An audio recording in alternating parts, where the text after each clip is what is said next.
इसके पहले हम लोग देख रहे थे ना, सेकंड पर्सन यानी पर्सन में परिवर्तन देखा गया था।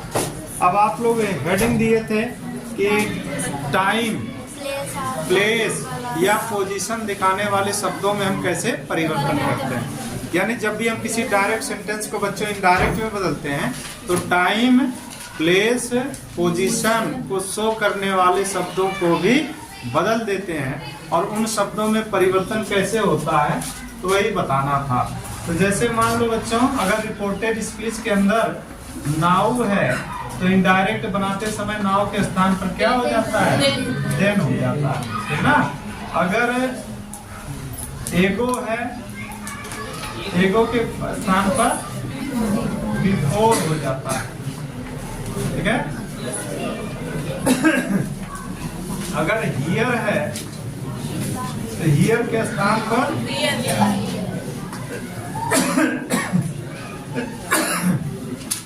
हियर के स्थान पर देयर हो जाता है, ठीक है। और यदि हेंस है तो हेंस के स्थान पर देंस हो जाता है। अगर हीथर है तो हीथर के स्थान पर हीथर हो जाता है, ठीक ना। हीथर के स्थान पर हीथर हो जाता है। और यदि टुडे है तो इनडायरेक्ट बनाते समय टुडे के स्थान पर दैट डे का प्रयोग करते हैं, टुडे का दैट डे। और यदि टुनाइट है, अगर टुनाइट है तो टुनाइट के स्थान पर क्या हो जाता है? दैट नाइट हो जाता है। ये सब याद रखना पड़ेगा, ठीक ना। पढ़ते समय तो याद रहता है, लेकिन थोड़ा याद करने के उद्देश्य से पढ़ो, ठीक है। टुनाइट का क्या हो जाता है? That night. और लास्ट नाइट, लास्ट नाइट का क्या होगा? The previous night. इसका हो जाता है बच्चों the previous night, the previous night. Last month,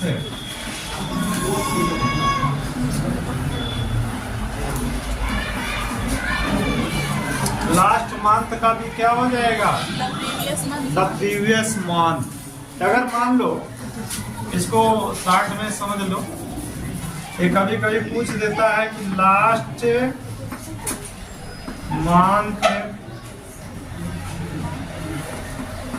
या फिर वीक, लास्ट मंथ या लास्ट वीक, या फिर लास्ट ईयर, लास्ट ईयर, ठीक है। तो जब इसको चेंज करते हैं तो क्या हो जाता है? द प्रीवियस मंथ, वीक और ईयर, ठीक है ना। इसका हो जाता है द प्रीवियस मंथ या फिर वीक या फिर ईयर, ठीक है। अगर भैया टुमारो है तो टुमारो को जब चेंज करते हैं तो टुमारो के स्थान पर द नेक्स्ट डे आता है। क्या आता है? द नेक्स्ट डे या फिर the following day, the following day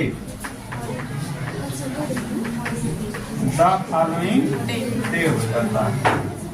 यानी टुमारो के लिए द नेक्स्ट डे या फिर द फॉलोइंग डे का प्रयोग किया जाता है। मतलब क्या होता है?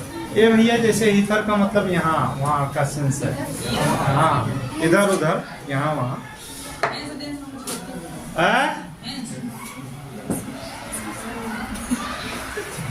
डेंस का मतलब जैसे होता है अब, डेंस का मतलब तब, इस तरह से सेंस है उसका। ये भी आप देखो क्या बच रहा अभी, बाकी डालिए।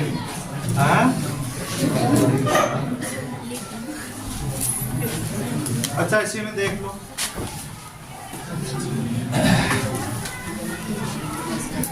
ईस्टरडे, ईस्टरडे भी पूछ देता है। ईस्टरडे का क्या हो जाता है बच्चों? The previous day.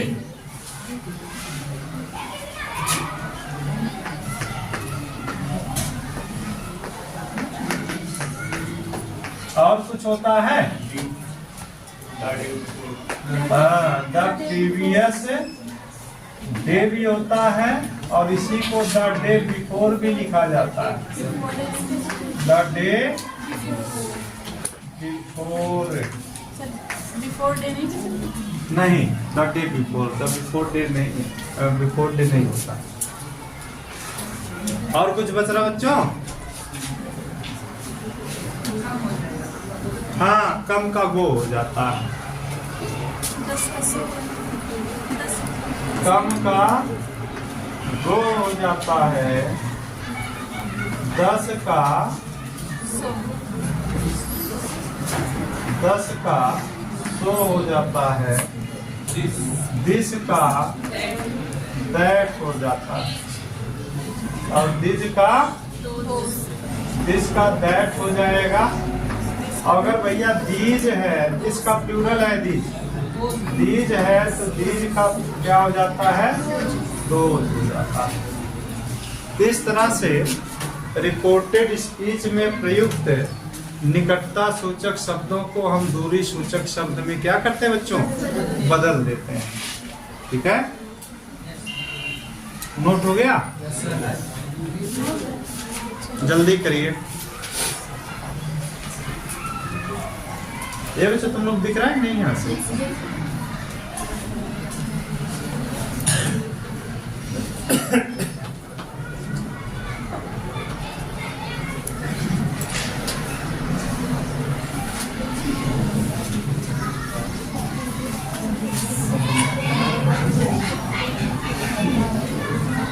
नोट कर लिए?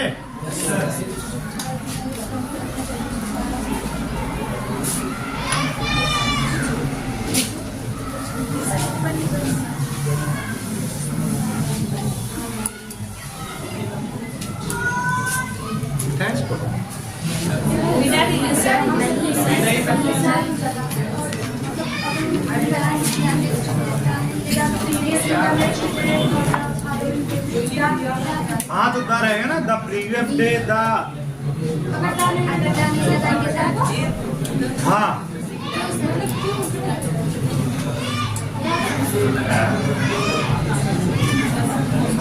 ईस्टरडे के स्थान पे द प्रीवियस डे का प्रयोग किया जाता है। ठीक है,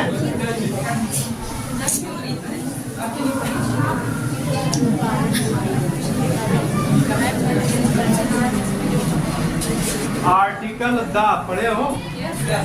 आर्टिकल द कहता है भैया, आर्टिकल 3 प्रकार के बताए जाते हैं। अरे 3 बताए जाते हैं, ए, एन और द। ए और एन को हमेशा इंडिफिनिट आर्टिकल कहा जाता है, और आर्टिकल द हमेशा डिफिनिट माना जाता है। और आर्टिकल द का प्रयोग कहाँ करते हैं? तो आर्टिकल द का प्रयोग बच्चों हमेशा किसी पूर्व परिचित वस्तु या व्यक्ति के पहले किया जाता है। ठीक ना?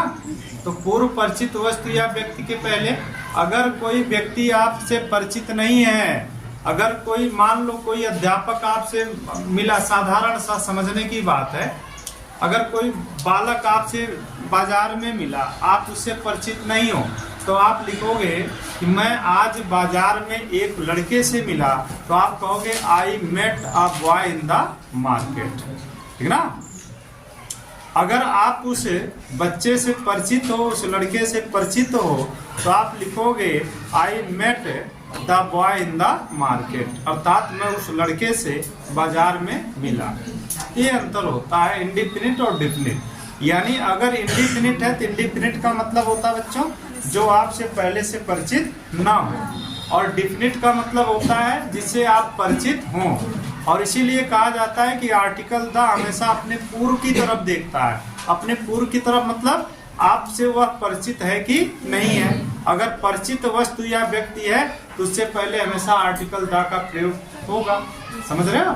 जो समय बीत गया है अर्थात आपने उस समय को देखा है, वह उस समय से आप परिचित हो चुके हैं, इस सेंस में वहां पर द का प्रयोग कर दिया जाता है। ठीक है, और कोई संशय? चलो, आप कोई स्टोरी पढ़ते हो, किसी भी स्टोरी, चाहे महान पुरुष हो, चाहे मतलब कोई राजा हो, आप देखोगे उसमें मिलता है पहले नेम से शुरू होता है। फिर जैसे कहा जाए कि Rana Pratap, Maharana Pratap was a brave king of Mewar, ठीक ना। फिर द किंग वाज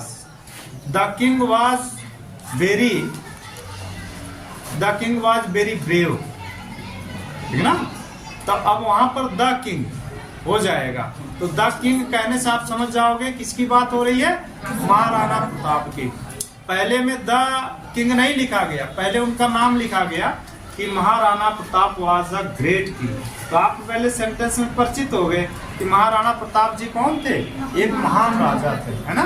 तो पहले सेंटेंस में तुम्हारा परिचय हो गया, इसीलिए बाद में द किंग लिखा जाता है। समझ गए बात को? द किंग का सेंस क्या हुआ, द किंग अर्थात जो पहले सेंटेंस में आए हुए हैं जिनका नाम महाराणा प्रताप है, उनकी बात हो रही है। इसलिए भैया आर्टिकल द का प्रयोग हमेशा किसी पूर्व मतलब पहले से, जिससे आप पहले से परिचित हो चुके हों, जिसे आप पहले से जान चुके हों, उसके लिए उसके पहले हमेशा आर्टिकल द का हम प्रयोग करते हैं। ठीक है, चलो सब पढ़ रहे थे नरेशन, हम लोग नरेशन में आओ। बच्चों हम लोग देख रहे थे कि यदि रिपोर्टेड स्पीच में टाइम, प्लेस और पोजीशन का भाव प्रकट करने वाला कोई शब्द का प्रयोग हुआ है, जिनको हम निकटता सूचक शब्द बोलते हैं, तो उसको हम इनडायरेक्ट बनाते समय किसमें बदल देते हैं, इनडायरेक्ट बनाते समय उसको हम बदल देते हैं दूरी सूचक शब्दों में। ठीक है, तो अभी इसके पहले बताया गया कि जैसे नाउ का दिन हो जाता है, टू नाइट है दैट नाइट हो जाएगा, टुडे है दैट डे हो जाएगा, दिस है तो दैट हो जाएगा, है ना। अगर दीज है तो उसका दोज हो जाएगा, हेंस है तो उसका डेंस हो जाएगा, ठीक है ना। और हीथर है तो उसका हीथर हो जाएगा, और टुमारो है तो उसका ना टुमारो, नेक्स्ट डे या द फॉलोइंग डे। अगर स्टरडे है तो द प्रीवियस डे, ठीक ना। ये बच्चे पूछ रहे सर जी द क्यों लग गया, अगर द न लगाए तो नहीं, तो रूल के अनुसार वहां पर बच्चों द का प्रयोग किया जाता है। ठीक है, अब देखना एग्जाम्पल, जैसे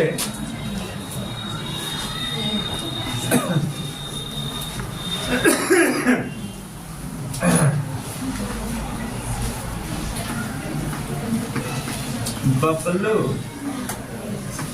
said I said go to, I shall go to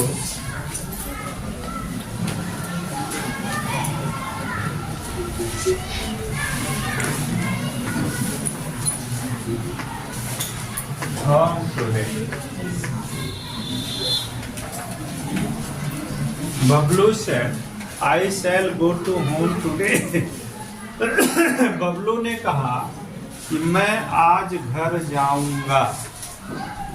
अब भैया एक कॉन्सेप्ट थोड़ा समझ लो बढ़िया से कि टेंस में हम परिवर्तन करते क्यों हैं, किसी भी डायरेक्ट सेंटेंस के टेंस में या निकटता सूचक शब्दों में परिवर्तन क्यों हो जाता है, क्योंकि जो इन्वर्टेड कामा के अंदर लिखा हुआ सेंटेंस है वह किसके अकॉर्डिंग आता है,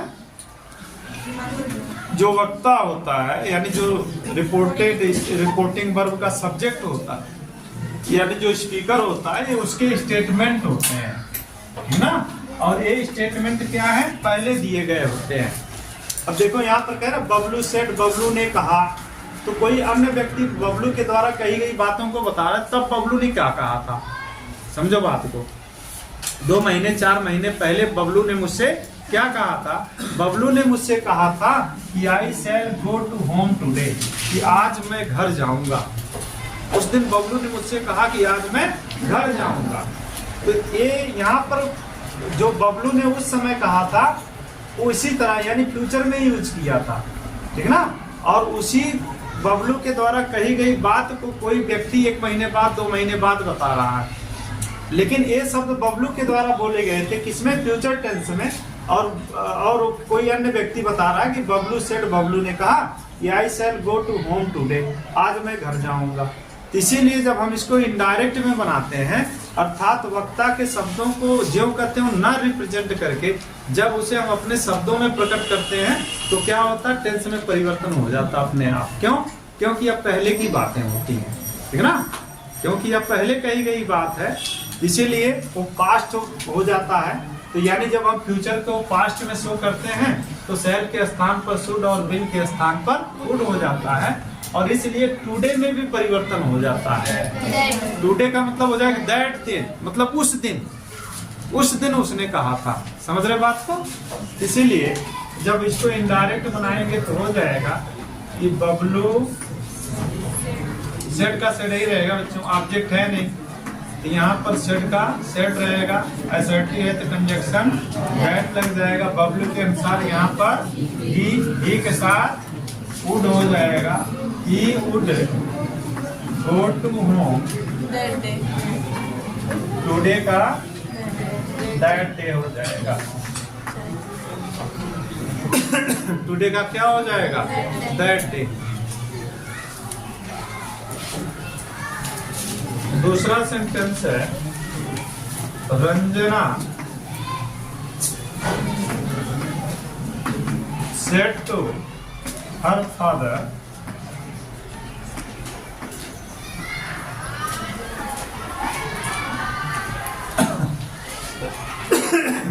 Ranjana said to her father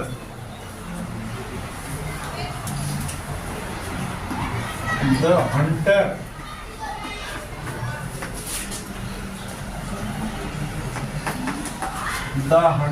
will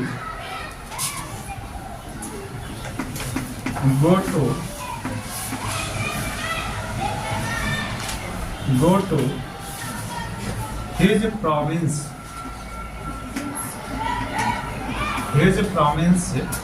tomorrow. The hunter will go to his province tomorrow.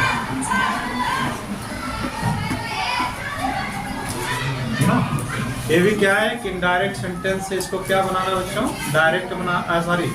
Direct sentence से इसको इनडायरेक्ट बनाना है।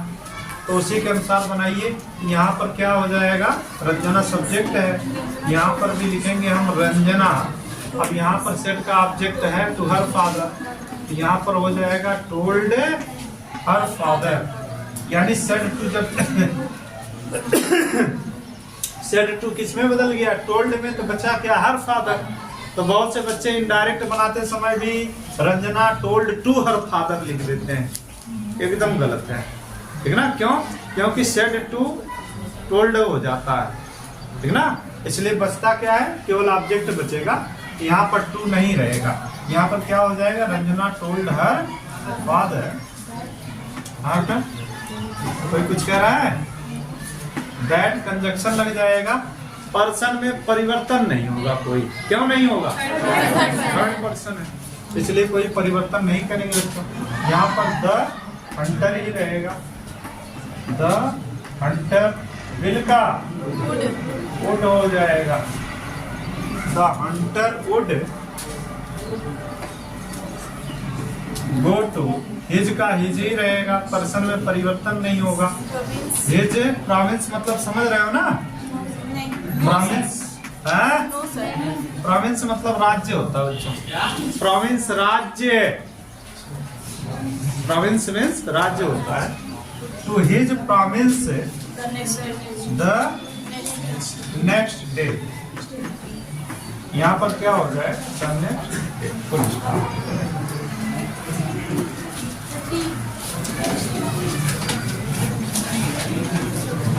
डन।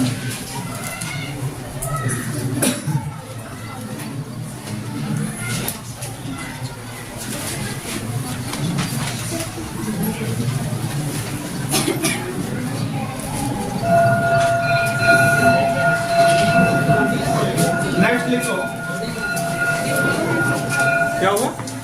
छोड़ दें? नहीं सर। थोड़ा जल्दी में हो। क्या जमाना आ गया, तुम्हारा दोस्त नहीं है बच्चे का।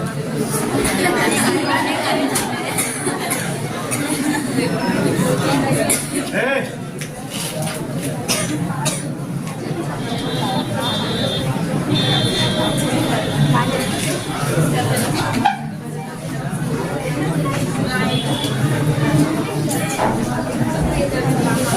करण सेट टू में शांत रहो जी।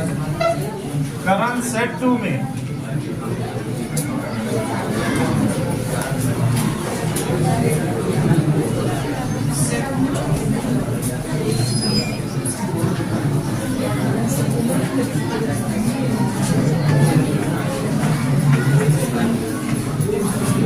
Mayank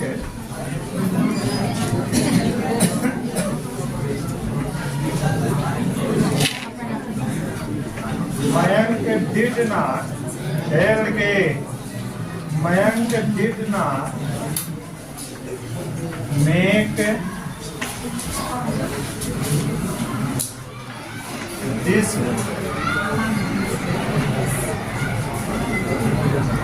Mayank did not make this mischief.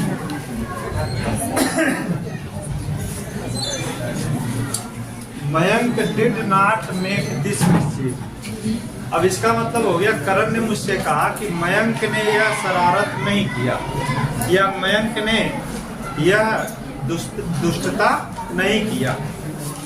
ठीक है, अब इसको जब बदलेंगे तो क्या हो जाएगा?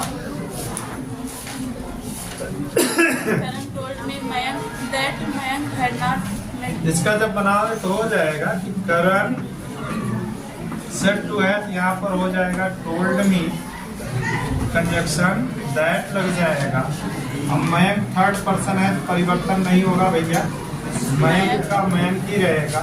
डिड नॉट की जगह पर हैड नॉट हो जाएगा, हैड नॉट यहाँ पर हो जाएगा मेट, जिसका दैट मिस्चीफ हो जाएगा।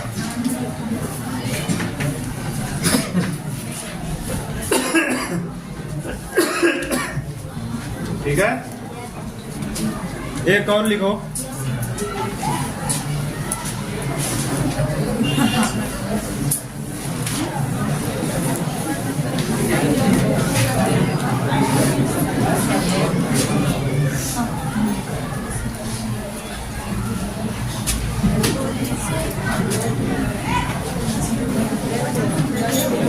The teacher,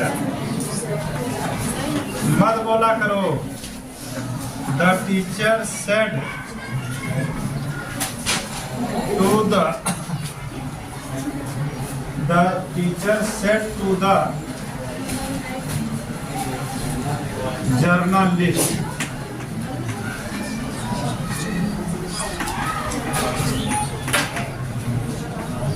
the teacher said to the journalist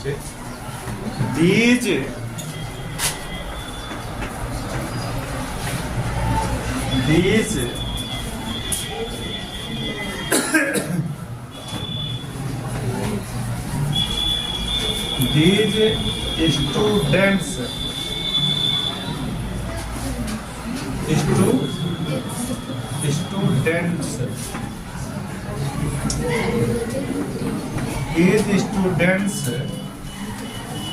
are very intelligent in my